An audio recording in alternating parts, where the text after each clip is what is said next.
Here's how to replace the gears on a bicycle wheel. This is called a cassette sprocket. So if you're a beginner, you're gonna need some special tools to take this out of here. I'm gonna show you how, and depending on how much your wheel is worth, you might be better off just buying a whole new wheel that's got gears on it. But we're gonna take this Shimano cassette sprocket, which I have checked out that will match the wheel that I have, and we'll put it on.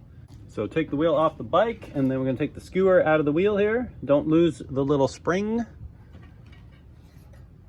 This is where the special tools come in. So when you try to unscrew this, the whole thing's gonna spin. So you need this chain wrench.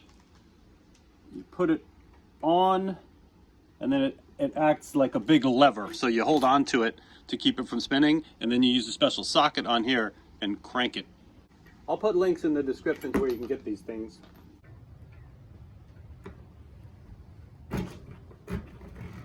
There we go. And that is out. And then from there, it's easy. It's just gonna pull right off. And you just clean it up, put the new one on. And here you can see why I'm changing it. I've worn the edges off of these gears so it jumps out of gear when I'm in top gear because they're pointy rather than having a flat surface. It's a good idea to change the chain when you change your gears as well. I'm gonna give it a little bit of grease on here to protect it in the future. And when you buy a new cassette, you can choose the number of teeth on the top and bottom gear. So in my case, I'm sticking with 32. That's a low enough gear for me, but if I wanted to climb steeper hills, I might go 34. If there were less hills, I might go 30. And on your cassette, you'll see there's one fat one, or fatone if it's a Backstreet Boy, but a fat one right here, this one's fatter than all the other ones. So you gotta find the fat groove that matches the fat one and then put it on there, and then it'll slide right on.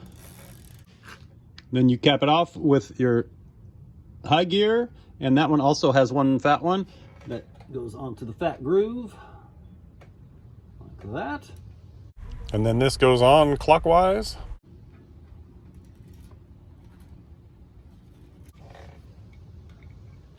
And then just crank it down with your socket, nice and tight, and you're good. And put the skewer back in the wheels, noting that the big part of the spring goes towards the outside of the wheel and the little part goes towards the inside.